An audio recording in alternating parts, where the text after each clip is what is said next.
నమస్తే, నేను Keshav. Welcome to Suman TV. భారత ప్రధాని నరేంద్ర మోడీ పర్యటన అమెరికాలో పూర్తయింది. ఆయన మరికొద్ది గంటల్లో ఇండియా చేరుకుంటున్నారు. ఈ పర్యటన ద్వారా సాధించింది ఏంటి? ప్రధానంగా కొత్త అధ్యక్షుడిగా బాధ్యతలు తీసుకున్న తర్వాత డొనాల్డ్ ట్రంప్ పొరుగు దేశాల విషయంలో కారాలు మిరియాలు నూరారు. కానీ భారతదేశానికి మాత్రం స్నేహహస్తం అందించారనేది కనిపిస్తున్న మాట, వినిపిస్తున్నటువంటి మాట. కానీ ప్రధానమంత్రి పర్యటన తర్వాత కూడా భారత్ నుంచి అక్రమ వలసదారులుగా వచ్చిన వారిని పంపే విమానాల సంఖ్య పెరుగుతోంది అనేది అందుతున్నటువంటి సమాచారం. సో అసలు ప్రధాని పర్యటన ద్వారా భారతదేశానికి కలిగినటువంటి ప్రయోజనాలు ఏంటి? డొనాల్డ్ ట్రంప్ మైత్రి వలన దక్షిణాసియాలో ఎలాంటి అడ్వాంటేజ్ ఇండియాకి రాబోతుంది? ఈ అంశాలను విశ్లేషించేటువంటి ప్రయత్నం చేద్దాం. మనతో పాటు ఆంధ్రప్రదేశ్ బీజేపీ అధికార ప్రతినిధి పెద్దిరెడ్డి రవికిరణ్ గారు ఉన్నారు. రవికిరణ్ గారు నమస్కారం. సార్ కేశవ్ గారు, మీకు సుమన్ టీవీ వీక్షకులందరికీ నమస్కారం అండి. రవికిరణ్ గారు, ఒక కీలకమైన సమయంలో ప్రధానమంత్రి పర్యటనకు వెళ్ళారు. ఎందుకంటే ఢిల్లీ ఎలక్షన్స్లో బీజేపీ 27 ఏళ్ల నిరీక్షణ తర్వాత విజయం సాధిస్తే ఇక్కడ ఆనందాన్ని పంచుకునేందుకు ఎక్కువ సమయం కేటాయించేటువంటి అవకాశం లేకుండా పోయింది. ముందుగా డిసైడ్ అయినటువంటి షెడ్యూల్ కాబట్టి ఆయన అమెరికా టూర్ వెళ్ళారు. మొత్తం మీద 2 రోజుల పర్యటన.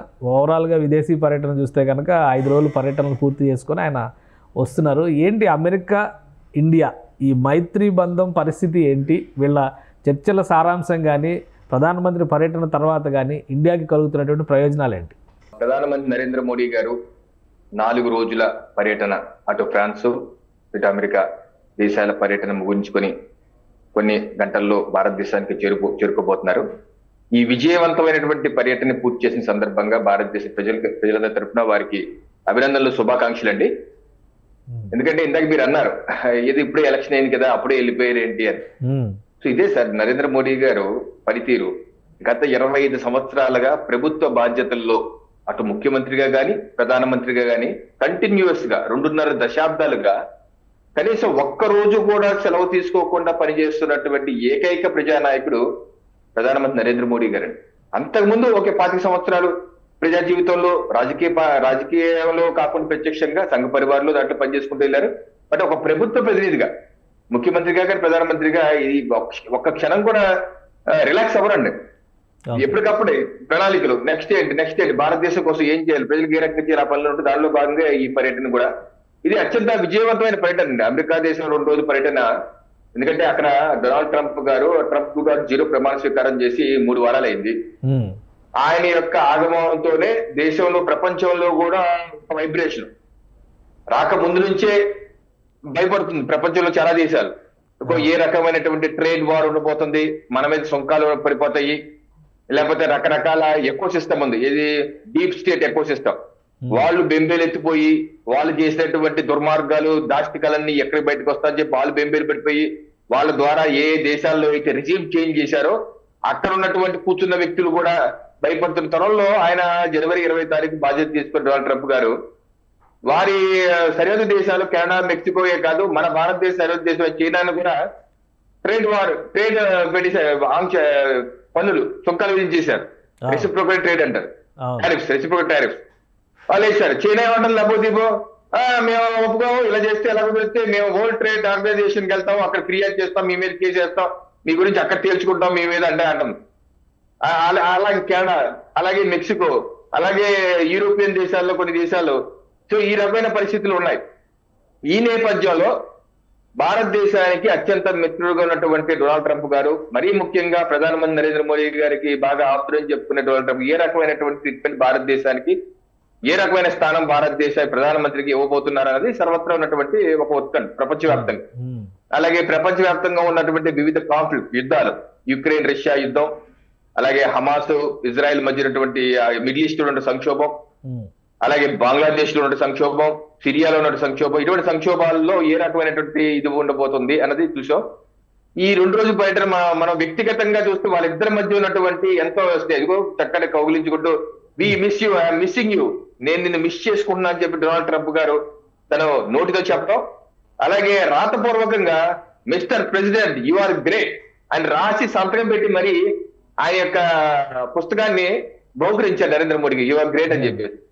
అలాగే యు ఆర్ గ్రేటెస్ట్ నెగోషియేటర్, నువ్వు మంచి, మీరు అత్యంత నెగోషియేట్, నేను కాదు మీరు నెగోషియేటర్ అని చెప్పేసి ఏ రకంగా వ్యక్తిగతంగా ప్రధానమంత్రి నరేంద్ర మోడీ గారికి వారు ఇస్తున్నటువంటి గౌరవ మర్యాదలు, ఇది 140 కోట్ల ప్రజలకు ఇస్తున్నటువంటి గౌరవ మర్యాదగానే మనం భావించాలని. ఎందుకంటే రైట్. భారతదేశ ప్రజలు 3వ టర్మ్ 60-70 సంవత్సరాల తర్వాత 3వ టర్మ్ ఒక ప్రధానికి అవకాశం ఇవ్వటం ఇది ఒక అరుదు. అందుకనే ప్రపంచ దేశాలు కూడా నరేంద్ర మోడీ గారిని అంత ఇదిగా నెత్తినే పెట్టుకుంటా కారణం అది. ఎందుకంటే ఇంత పెద్ద ప్రజాస్వామ్య దేశం ఈ నాయకుడిని 3వ టర్మ్ కూడా ఎన్నుకున్నారంటే వా, ఈయనలో ఏదో ఉంది అని చెప్పేసి ప్రపంచ దేశాలు కూడా చూస్తున్నారు. అయితే భారతదేశానికి ట్రేడ్ పరంగా, వ్యాపార పరంగా ఏం జరిగింది మంచి అంటే, ఇప్పుడు ఈ నిన్న 2 రోజుల్లో పర్యటనలో జాయింట్ ప్రెస్ స్టేట్మెంట్ కూడా మనం చూస్తే కేశవ్ గారు, అటు డిఫెన్స్ ప్రొక్యూర్మెంట్స్, అలాగే ట్రేడ్, అలాగే ఎనర్జీ అంటే విద్యుత్ రంగాలు, అలాగే విద్య, అలాగే నూతన ఆవిష్కరణలు, వీటి రంగంలో కీలకమైనటువంటి అడుగుపడింది. ఇప్పుడు ఉదాహరణకి డిఫెన్స్ తీసుకోండి. డిఫెన్స్ దానిలో అమెరికా, భారతదేశం ఇద్దరు కలిసి డిఫెన్స్ ప్రొక్యూర్మెంట్స్ మనం కొంటున్నాం, అమెరికా నుంచి కొంటున్నాం. సరే, మనం ఇక్కడ తయారు కూడా చేసుకుంటున్నాం, మన స్వయం సమృద్ధి భారత్ చేసుకున్నాం. బట్ ఏంటంటే మనకున్నటువంటి థ్రెట్స్ ఉన్నాయి. అటు పాకిస్తాన్, చైనా, ఇటు బంగ్లాదేశ్, ఇప్పుడు మారిన బంగ్లాదేశ్ లో కూడా మనకి ఇబ్బందులు ఉన్నాయి. అందుకని మనం డిఫెన్స్ కి ఎప్పటికప్పుడు మనం లేటెస్ట్ గా ఉండవలసిన అవసరం ఉంది. సో డిఫెన్స్ టైఅప్స్ వచ్చే 10 సంవత్సరాల పాటు అగ్రిమెంట్ అనేది, ఇప్పుడు చేసుకున్న అగ్రిమెంట్ వచ్చే 10 సంవత్సరాల పాటు ఒక రోడ్ మ్యాప్ పెట్టుకుని ఏ రకంగా అమెరికా దేశం కేవలం ఇజ్రాయిల్ కి అలాగే నాటో దేశాలకే పరిమితమైనటువంటి డిఫెన్స్ డీల్స్ భారతదేశానికి కూడా మేము ఎక్స్టెండ్ చేస్తున్నాం. ఉదాహరణకి F-35 5th generation stealth aircraft, compact aircraft, అది కేవలం ఇజ్రాయిల్ కి అలాగే నాటో దేశాలకు మాత్రమే, అది వేరే వాళ్ళకి ఎవరికి వాళ్ళు ఇవ్వరు. అలాంటిది వాళ్ళుగా అనౌన్స్ చేశారు, మేము ఆఫర్ చేస్తామని చెప్పి.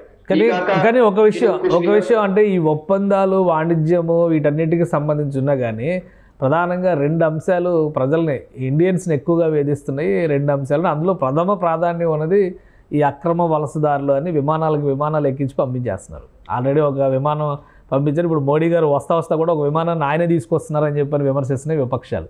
ఏంటి ఈ అక్రమ వలస అనే అంశం పైన కానీ, ఈ డిపోర్టేషన్ మీద కానీ ఒక అండర్స్టాండింగ్ రాలేదా, లేదా ఖచ్చితంగా ఇవి అమలు చేయాల్సినటువంటి పరిస్థితి, అనివార్యత ఉందా? అక్కడ ఏం జరుగుతుంది సార్? ఇప్పుడు మీరే చెప్పారు, అక్రమ వలసదారులని ఏ దేశం పెట్టుకుంటుంది చెప్పండి. మీరు ఒకవేళ సక్రమంగా వెళ్ళిన వాళ్ళని పంపించేస్తారంటే అది సమస్య. సక్రమంగా H-1B వీసా ఉంది, సక్రమంగా F-1 లేకపోతే B-1 B-2 మీద వెళ్తున్నారు, వాళ్ళని పంపిస్తారు, వాళ్ళు వేధిస్తున్నారు అంటే సమస్య. అక్రమ వలసదారులని ఆ దేశం నుంచి వివిధ దేశాలకు పంపించేది ఇది కొత్త కాదు, భారతదేశానికి కూడా కొత్త కాదు. 2008-9 నుంచి చూసుకుంటే అప్పటి నుంచి ఇప్పటి వరకు ప్రతి సంవత్సరం ఇంచుమించుగా 2000 మంది తక్కువ కాకుండా భారతదేశానికి అక్రమ వలసదారులు పంపిస్తున్నారు. 2009లో పంపించారు, 10లో పంపించారు, 11లో ప్రతి సంవత్సరం పంపిస్తారు. కానీ వాళ్ళు లక్షల రూపాయలు ఖర్చు పెట్టుకుని వివిధ మార్గాల్లో అమెరికా చేరుకున్నారు. పొట్ట పోషణ అంటున్నారు, ఉపాధి మార్గం అంటున్నారు, ఇక్కడ సరైన అవకాశాలు లేవు కాబట్టి అక్కడికి వెళ్ళారు అంటున్నారు. మళ్ళీ వాళ్ళని తీసుకొచ్చి ఇక్కడ పడేస్తే ఇక్కడ ఆస్తులు అమ్ముకొని, పొలాలు అమ్ముకొని, బంగారం అమ్ముకొని రకరకాల ఇబ్బందులు పడుతున్నారు. వాళ్ళని ఎలా ఆదుకుంటుంది ప్రభుత్వం? దాని మీద కూడా స్పష్టత ఇవ్వండి అంటున్నారు విపక్షాలు. దాని మీద ఏమైనా క్లారిటీ ఉందా మరి వస్తున్న వాళ్ళకి సంబంధించి? సార్, ఇప్పుడు మనకి బంగ్లాదేశ్, అలాగే రోహింగ్యాలు, మయన్మార్లు రోహింగ్యాలు, వారు రకరకాల మార్గాల్లో అక్రమంగా వచ్చేస్తున్నారు మన భారతదేశానికి. ఇంకా ఒక లెక్క ప్రకారం 2-3 కోట్ల మంది వరకు ఉన్నారు. ఇప్పుడు ఈ రోజు వాళ్ళ వల్ల మనకి మంచి జరుగుతుందా, చెడు జరుగుతుందా? మన ఇంట్లో మనం పిలిచినటువంటి వ్యక్తి ఉంటే బాగుంటుంది అనుకుంటామా, లేకపోతే బలవంతంగా వచ్చేసి మన ఇంట్లో ఉండిపోయిన వ్యక్తి ఉండాలని కోరుకుంటామా? ఇప్పుడు అక్రమ వలసదారుల వలన నేరాలు పెరిగిపోతున్నాయి, అలాగే ఇక్కడ ఉన్న వాళ్ళకు కూడా ఉపాధి అవకాశాలు తగ్గిపోతాయి. ఎందుకంటే ఈ రోజు అందుకే అమెరికా పంపించేస్తుంది. కానీ వచ్చిన వాళ్ళకి ఇండియా ఏ విధంగా ఆదరించబోతుంది? దాని మీద ఏమైనా యాక్షన్ ప్లాన్ ఉందా? విపక్షాలు అదే విమర్శిస్తుంది. అదే చెప్తాను. ముందు మనం కూడా అర్థం చేసుకోవాల్సింది ఏంటంటే, అక్రమ వలసదారులు అన్నది అక్రమాన్ని ఎవరు సపోర్ట్ చేయరు. ఈ రోజు ఇక్కడికి వచ్చినటువంటి రోహింగ్యా రూపాయికే పనిచేస్తున్నాడు. ఇప్పుడు 10 రూపాయలకి పనిచేయాలి. యాక్చువల్ గా నా ఉద్యోగం పోయింది కదా. అలాగే సెక్యూరిటీ థ్రెట్ భారతదేశానికి, వాళ్ళని ఎవరు పంపించారో తెలియదు. చైనా ఏజెంట్ గా వచ్చారా, పాకిస్తాన్ ఏజెంట్ గా వచ్చారా, ఇక్కడ నుంచి సమాచారం ఎవరెవరు ఫోటోలు తీసి పంపిస్తున్నాడు, ఎక్కడ పంపిస్తున్నాడు, భారతదేశ సార్వభౌమత్వానికి సవాల్ అది. మీరు సక్రమంగా వెళ్ళి వీసా తీసుకుని వస్తే ఎవరు అభ్యంతరం చెప్పరు. సో ఎలాగ మనం ఏ రకంగా వాళ్ళని ఇక్కడ మనం పెట్టుకోమో వాడి ఉంటే పక్కలో బల్లెం పెట్టుకుని ఉంటే పక్కలో పావం పెట్టుకుని ఉంటే ప్రమాదమే కదండి. పావే కదా పాపం అడవుల్లో ఉండి పాపం తిండి దొరకదేమో మన ఇంట్లో పెట్టుకొని మనం ఏదైనా పెడదామంటే మరి అది ఎప్పటికప్పుడు కాటేస్తారు కదా. సో అక్రమం అనేది పద్ధతి కాదు. ఒకటి. రెండు, ఈ ర్యాకెట్ నిన్న మోడీ గారు ట్రంప్ గారు జాయింట్ స్టేట్మెంట్ కూడా మనం చూస్తే అక్రమ వలసదారులని రకరకాల డబ్బులు వాళ్ళ దగ్గర 50 లక్షలు కోటి రూపాయల వరకు గుంజి ఏ రకంగా వివిధ మార్గాల్లో పంపిస్తున్నారో ఆ ఎకో సిస్టమ్ ను కూడా మనం బ్రేక్ చేయాలని చెప్పి ఇద్దరు జాయింట్ స్టేట్మెంట్ ఇచ్చారు. ఎందుకంటే దాని వల్ల ఆ మధ్యతరగతి ఎగువ మధ్యతరగతి కుటుంబాలు నష్టపోతున్నారు. వాళ్ళు పేదవాళ్ళు కాదని వెళ్ళేవాళ్ళు. ఒక 50 లక్షల కోటి రూపాయలు ఖర్చు పెట్టుకుని వెళ్తున్న వాళ్ళు పేదవాళ్ళు ఎలా అవుతారు? పేదవాళ్ళు ఏం కాదు కదా వాళ్ళు. ఈ రోజు పేదవాడు అంటే ఎవరు? ఏమీ లేని తింటానికి తిండి లేని వాళ్ళు అమెరికా వెళ్ళగలుగుతున్నారా? తింటానికి తిండి లేని వాళ్ళు? లేకపోతే కనీసం నెలకి 1000 కూలి పనులు చేస్తున్నా ఉన్నదంతా అమ్ముకొని వెళ్ళి అక్కడి నుంచి మళ్ళీ ఉన్నదంతా అమ్ముకొని 50-60 లక్షలు కోటి రూపాయలు ఖర్చు పెట్టుకుని వెళ్తున్నారు. అది పేదవాళ్ళు కాదు. వాడు గుర్తుపెట్టుకోండి. కానీ అప్పులు మిగులుతున్నాయి కదా. ఇప్పుడు అక్కడికి వెళ్ళిన పర్పస్ ఏంటి? అక్కడ ఏదన్నా సంపాదించుకుంటాము అన్న లక్ష్యంతో వెళ్తున్నారు. అది జరగడం లేదు. ఇక్కడికి వచ్చేసరికి మళ్ళీ ఉన్న ఆస్తులు పోవడమో లేదా అప్పులు మిగలడమో జరుగుతుంది. అలాంటి వాళ్ళకి ఉపాధి మార్గం ఏంటి అనేది విపక్షాలు వేస్తున్నటువంటి ప్రశ్న. దాని మీద ప్రభుత్వం సరైనటువంటి వివరణ ఇవ్వడం లేదు. దొంగ పనులు చేసే వాళ్ళు దొరికిపోతారు కదా సార్. దొంగకి ఏ రకంగా అవకాశం ఉంటది? ఇప్పుడు మనం ఎన్ని ఇప్పుడు బంగ్లాదేశ్ లో కూడా ఆస్తులన్నీ అమ్మేసుకుని ఇండియాలో ఉంటాడు, వాడిని ఉన్నిద్దాము అని ఎట్లా కదా మనమైతే అనుకోము. అలాగే ఇక్కడ నుంచి అమ్మేసుకొని అమెరికాకి కోటి రూపాయలు ఖర్చు పెట్టి వెళ్ళిపోతున్నాడు. పాపం ఇక్కడ ఉండలేకపోతాడు. ఇక్కడ ఉండలేకేం కాదు కదా. ఇప్పుడు 50 లక్షల కోట్ల రూపాయలు ఖర్చు పెట్టి ఇక్కడ ఉండలేక ఉపాధి అవకాశాలు లేకేం కాదు కదా సార్. అంత 50 లక్షల కోట్ల రూపాయలు ఉన్నవాడు పేదవాడు ఎలా అవుతాడు? వాళ్ళకి ఇంకా ఎక్కువ కావాలి. అత్యాశ ఒక రకంగా చెప్పాలంటే అత్యాశతో వెళ్ళి దొంగ మార్గంలో వెళ్ళి సక్రమంగా వెళ్ళండి అయ్యా. వీసా తీసుకుని వెళ్ళండి అయ్యా. వచ్చిన వాళ్ళందరినీ పంజాబ్ లోనే ల్యాండ్ చేస్తున్నారు. అక్రమ వలసలు పంజాబ్ నుంచి, గుజరాత్ నుంచి, రాజస్థాన్ నుంచి ఎక్కువ జరుగుతున్నాయా? నేను అమెరికాలో వర్క్ చేశానంటే కొన్ని సంవత్సరాలు. అప్పుడు నేను కూడా విస్తృతంగా ఇండియన్ స్ట్రీట్స్ లో కూడా ఉండేవాడిని. ఉదాహరణకి షికాగోలో దివాన్ స్ట్రీట్ అని ఉంటుంది. దివాన్ స్ట్రీట్ లో ఎక్కువగా హోటల్స్, పటేల్ బ్రదర్స్ అని హోటల్స్ అన్ని రేషన్ మన డిమార్ట్ లాగా పెద్ద స్టోర్స్ ఉంటాయి. అక్కడ చిన్న ఇల్లు ఉంటాయి. ఆ ప్రాంతాల్లో చిన్న హెయిర్ సెలూన్స్ అన్ని చూసి అక్కడ కూడా వెళ్ళి 4 రూపాయలు తక్కువ అవుతుంది అక్కడ హెయిర్ కట్ చేయించుకునేవాడు. ఆయా ప్రాంతాల్లో అప్పట్లోనే నేను 2005 మాట చెప్తున్నాను, 20 ఏళ్ల క్రితం మాట కూడా చెప్తున్నాను. అప్పట్లోనే ఆ డాక్ ఉండేది. ఇల్లీగల్ గా ఇక్కడ వచ్చేసి ఇక్కడ చిన్న ఇంట్లో అంటుకోళ్ళు ఉండిపోయి వాళ్ళు ఇక్కడే సెటిల్ అయిపోయి ఎందుకంటే వాళ్ళు ట్రేస్ అవుట్ చేయడం కూడా కష్టం అని చెప్పి అంటుండేవారు. సో అలాగే ఇల్లీగల్ ఇమిగ్రెంట్స్ ఎవరైతే ఉన్నారో వాళ్ళందరినీ ట్రేస్ అవుట్ చెయ్యాలి అని చెప్పేసి అలాగే నేను మీ పాయింట్ కి వస్తాను. దానిలో ఎక్కువ మంది ఎవరు ఉండేవారు? గుజరాతీలు వీళ్ళు ఉండేవాళ్ళు. మన దక్షిణ భారతదేశం నుంచి తక్కువేనండి. ఎందుకంటే ఆ పటేల్ బ్రదర్స్ ఎవరు? గుజరాత్ వాళ్ళు పటేల్ బ్రదర్స్. అటువంటి వాళ్ళు ఎక్కువ పంజాబ్, హర్యానా ఈ ప్రాంతం నుంచి వెళ్ళిలో ఎక్కువగా మనకి కనబడ్డారు. మన సౌత్ ఇండియా నుంచి వెళ్ళిన టెక్కీస్ అండి, టెక్నాలజీ పీపుల్. మనం చదువుకొని మన నాలాగా బీటెక్ చదువుకొని వెళ్ళి అక్కడ ఉద్యోగాలు చేసిన వాళ్ళు కానీ మన దక్షిణ భారతదేశం నుంచి ఇల్లీగల్ గా వెళ్ళిన వాళ్ళు ఉండరండి పెద్దగా. నాకు తెలిసి పెద్దగా వాళ్ళు ఎవరన్నా ఉంటే ఎవరు ఉంటారంటే వీసా ఎక్స్పైర్ అయిపోయి వీసా ఎక్స్టెండ్ కోసం కొంచెం వెయిట్ చేస్తుంటారు. అలా కొంతమంది ఉంటారే కానీ దక్షిణ భారతదేశం నుంచి ఎక్కువగా ఇల్లీగల్ గా ఇలాగా ఇది బోర్డర్ దాటేసి నేపాల్ బోర్డర్ ఆ దాటి వెళ్ళే వాళ్ళు ఎక్కువ దక్షిణ భారతదేశంలోనే ఉత్తర భారతదేశంలోనే ఉంటారు, నార్త్ ఇండియాలోనే ఉంటారండి. వాళ్ళనే ఎక్కువ నేను చూసేవాడిని. అక్కడ సౌత్ ఇండియన్స్ ఎక్కువ చూసేవాడిని కాదు. అక్కడ తక్కువ. ఇంకోటి మోడీ గారి టూర్ లో ఎక్కువ డిస్కషన్ జరిగింది తీవ్రవాదాన్ని కట్టడి చేయడము, అలానే ముంబై టెర్రర్ కి సంబంధించి నేరస్తులు, నిందితులు, అనుమానితులు వాళ్ళ అప్పగింత అక్కడ ఆ విషయంలో ఒక డెవలప్మెంట్ జరిగింది. సో దీనివల్ల ఎటువంటి ఫర్దర్గా ఇన్వెస్టిగేషన్కి ఎటువంటి సహకారం లభించే అవకాశం ఉంది? మొన్న జాయింట్ ప్రెస్ మీట్ లో ప్రెసిడెంట్ ట్రంప్ గారిని ప్రెస్ వాళ్ళు అడిగారు, బైడెన్ అడ్మినిస్ట్రేషన్ లో భారతదేశానికి ఎంతో ఇబ్బందులు పెట్టారు. సో అది ఆఖరికి వాళ్ళ భారతదేశ సీక్రెట్ ఏజెంట్లు కూడా ఇక్కడ ఏదో మీరు కేసులు పెట్టి వేధించే ప్రయత్నం చేశారు. దీని మీద మీ యొక్క స్టాండ్ ఏంటి అంటే ప్రెసిడెంట్ ట్రంప్ గారు చాలా స్పష్టంగా చెప్పారు, కరెక్ట్, మీరు బైడెన్ అడ్మినిస్ట్రేషన్ భారతదేశానికి చాలా ఇబ్బంది పెట్టింది. ఓ రకంగా 2024 ఎన్నికల్లో కూడా ప్రభావితం చేసే విధంగా చేశారు. దాన్ని డినై చేయలేదు ట్రంప్ గారు. ఓకే. అలాగే యుఎస్ఏ ఎయిడ్, దాని ఎయిడ్ రూపంలో వచ్చేటువంటి సహకారం ఎవరికి ఇచ్చారు? డీప్ స్టేట్ కి. అలాగే ఈ మేధావులు ముసుగులో ఉన్నటువంటి ఈ కమ్యూనిస్టు బ్యాచ్లు, అర్బన్ నక్సలైట్లు, పొద్దున టీవీలో ప్రొఫెసర్లను వచ్చేస్తుంటారు.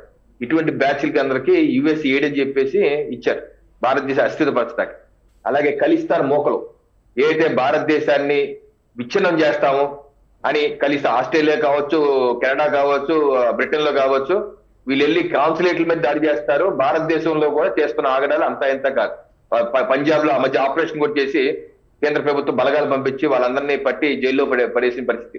వీళ్ళందరికీ ఫండింగ్ ఖలిస్తాన్ అక్కడ నుంచి వస్తుంది, అమెరికా, కెనడా నుంచి వస్తుంది. దీనికి బయట పన్నుని, దానికి హెడ్ పన్ను. అలాగే 26/11 ముంబై దాడి, తాజ్ హోటల్ ఇవన్నీ దాడి చేసిన వ్యక్తి మాస్టర్ మైండ్ అక్కడే ఉన్నాడు. వీళ్ళందరినీ దేశభక్తులుగా బైడెన్ అడ్మినిస్ట్రేషన్ అభివర్ణించింది. వాళ్ళు మేము భారతదేశానికి అప్పు చెప్పం, అది వాక్కు స్వాతంత్రంలో భాగం. మనం అడిగారన్నమాట. మరి పన్ను ఏంటి? నరేంద్ర మోడీ గారికి తల నరుగుతాను అంటున్నారు. అలాగే రెడ్ ఫోర్ట్ మీద ఎర్రకోట మీద జాతీయ జెండా జనవరి 26వ తారీఖు మనం ఎగరేసి జాతీయ జెండాని తీసేసి ఖలిస్తాన్ జెండా ఎగరేశారు. అటువంటి వాళ్ళకి నేను ₹1,00,00,000 వరకు ఇస్తానని చెప్పి అనౌన్స్ చేస్తున్నాడు. భారతదేశాన్ని ముక్కలు చేస్తున్న మాట్లాడతారు. అతను మీరు అరెస్ట్ చేసి మాకు పంపించిందంటే బైడెన్ అడ్మినిస్ట్రేషన్ ఆ రోజు ఏమన్నారంటే అది వాక్కు స్వాతంత్రంలో భాగం, ఏదన్నా చెప్పుకోవచ్చు అని చెప్పి అన్నారు. ఈ రోజు ట్రంప్ గారు చాలా స్పష్టంగా చెప్పారు, 26/11 ఏదైతే మాస్టర్ మైండ్ ఉన్నాడో ఆయన పంపిస్తున్నాం, భారతదేశ చట్టాల ప్రకారం మీరు చర్యలు తీసుకోండి. అలాగే ఖలిస్తాన్ దాని మీద కూడా మేము తీవ్రంగా ఆలోచించి దాని ప్రకారం రెండు ప్రభుత్వాలు అగ్రిమెంట్ చేసుకున్నాం. ఇటువంటి ఎలిమెంట్స్ అమెరికా భూభాగంలో సపోర్ట్ చేసే ప్రసక్తి లేదన్నారు. తప్పనిసరిగా పన్ను రేపో మాపో ఇండియాకి డిపోర్ట్ చేయబడతాడు. భారతదేశ చట్టాల ప్రకారం అటువంటి వ్యక్తుల మీద చర్యలు తీసుకుంటాం. ఇది తథ్యం అండి. ఎందుకంటే ఏ దేశంలో అయినా సరే ఒక టెర్రరిస్ట్ సంస్థ, భారతదేశం కావచ్చు, అమెరికా కావచ్చు, వేరే దేశంలో కాదు, వాళ్ళ భూభాగాలు ఉపయోగించుకొని వేరే దేశాన్ని మీద భారతదేశంలో ఎవరైనా తయారయ్యి అమెరికా దేశాన్ని నేను నాశనం చేస్తాను, ట్రంప్ ని ఫలానా చేస్తాను, ఫలానా ఠికానా చేస్తాను అంటే భారతదేశం మెచ్చుకుంటుందండి. వాళ్ళని మెచ్చుకుంటే మన తీవ్రవాదాన్ని ప్రోత్సహించిన దేశం అవుతావా, లేకపోతే మానవ హక్కులు పరిరక్షించిన దేశం అవుతావా? ఏమవుతాం? బైడెన్ అడ్మినిస్ట్రేషన్ ఈ రకం తప్పులు చేశారు. అందుకే ట్రంప్ కూడా చెప్తున్నారు. అందుకని యుఎస్ ఎయిడ్ కూడా ఆయన ఆపేశాడు. ఇది సేవాభావంతో ఇస్తున్న ముసుగులో ప్రపంచవ్యాప్తంగా టెర్రరిజం అని, బంగ్లాదేశ్ లో పరిస్థితుల్ని, అలాగే హకానీలు ఎవరైతే ఈ ఆఫ్ఘనిస్తాన్ లో ఉన్నటువంటి తాలిబాన్లకి వాళ్ళందరికీ డబ్బులు ఇచ్చారు. అలాగే భారతదేశంలో చాలా మంది పాత్రికేయులకి, మీడియా సంస్థలకి, ఇండియాలో ప్రశ్నించే వాళ్ళందరికీ అమెరికా సహకారం, బైడెన్ సహకారం వచ్చిందంటారా? మనం చెప్తాం కదండి. వాళ్ళు ట్విట్టర్ లోనే ప్రెసిడెంట్ ట్రంప్ చెప్తున్నారు. నిన్న పార్లమెంట్ లో వాళ్ళు చెప్పారు, ఇది హకానీ తెలుసు కదా మీకు అని చెప్తే వీడియో వస్తుంది, వైరల్ అవుతుంది, చూడండి. హకానీ ఎవరో తెలుసు కదా మీకు, ఆఫ్ఘనిస్తాన్ లో వాళ్ళకందరికీ మనం ఎయిడ్ పంపించాము, ఇన్ని $1 మిలియన్ వెళ్ళాయి అని ఎలన్ మస్క్ వీళ్ళందరూ లిస్ట్. అలాగే భారతదేశంలో కూడా ఎవరెవరికి ఎన్ని వెళ్ళాయి, ఏ మీడియా సంస్థకి ఎన్ని వెళ్ళాయి, ఎవరికి వెళ్ళాలి లిస్ట్ పెడుతున్నారు. ముందు ఇంకా వస్తాయి బయటికి. ఎవరెవరు వెళ్ళి అక్కడ డీప్ స్టేట్ లో, వైట్ హౌస్ లో మీటింగ్లు పెట్టారు, ఏ పార్టీ అధినేతలో దశాబ్దాలుగా యువకుందని చెప్పినటువంటి అధినేత ఏ రకంగా వైట్ హౌస్ కి వెళ్ళి డీప్ స్టేట్ లో మీటింగ్ పెట్టాడు, ఎన్ని వస్తాయి బయటికి. అదేగా ట్రంప్ చెప్తున్నారు, అదేగా ఎలన్ మస్క్ చెప్తున్నారు. డాగి అనే సంస్థ పెట్టారు వాళ్ళు, డిపార్ట్మెంట్ లో ఉన్నటువంటి అవినీతిని ప్రక్షాళన చేస్తామని చెప్పేసి దాని డేటాని మొత్తం బయట పెడతాడు ఆయన. ఈ పర్యటన తర్వాత మన దేశ రాజకీయాలపైన కూడా ప్రభావం చూపించేటువంటి అంశాలు బయటకు వస్తాయంటారు. సార్, ఏ ప్రజాస్వామ్య దేశంలో అయినా సరే పరాయి దేశాలు, ఎందుకంటే మనకి కమ్యూనిస్ట్ డిక్టేటర్ దేశాలు ఉన్నాయి, చైనా కావచ్చు, రష్యా కావచ్చు, వీళ్ళకి ప్రజాస్వామ్యం ఉండదు, వాక్ స్వాతంత్రం ఉండదు. మీలాగా నాలాగా మీడియా పెట్టుకుంటే అవకాశం మీలాంటి వాళ్ళకి ఉండదు, మాట్లాడే అవకాశం నాలాంటి వాళ్ళకి ఉండదు. అదే ప్యూర్ ప్రజాస్వామ్య దేశాలని, మనలాంటి దేశాలని పరాయి దేశాల నుంచి వివిధ రూపాల్లో ఇన్ఫ్లుయెన్స్ చేసి ఇక్కడ దేశాల యొక్క రాజకీయాలను శాసిస్తాను. ఇది జార్జ్ సోరోస్ ఓపెన్ గా చెప్పారు కదా, భారతదేశంలో నేను నరేంద్ర మోడీని మారుస్తాను, భారతదేశంలో రిజిమ్ చేంజ్ చేస్తానని 1-2 సార్లు చెప్పాడు. ఎవడండి ఆ ముసలోడు? మన భారతదేశంలో రాజకీయాలు మార్చడానికి ఎవడాడు? ఎలా మారుస్తా అన్నాడు? యుఎస్ ఎయిడ్ ద్వారా, ఆ డబ్బుల ద్వారా జార్జ్ సోరోస్ బ్యాచ్ ఎక్కడికి వెళ్ళే జార్జ్ సోరోస్ డబ్బులు భారతదేశ రాజకీయాలు మార్చాల్సిందే 140 కోట్ల ప్రజల, లేదా ప్రపంచ వివిధ దేశాలతో కూర్చున్నటువంటి ముసలోళ్ళ, ఆ తెల్లోళ్ళ. సో ఇటువంటి ప్రోత్సహించినటువంటి వారందరూ దేశ ద్రోహులే. ఈ దేశ ద్రోహులు లిస్ట్ బయటికి రావాలి. సో వస్తుందా ఇక లిస్ట్ బయటకు వస్తుందా? మీరు తీసి భారతదేశ చట్టాల ప్రకారం వాళ్ళు శిక్షిస్తారండి.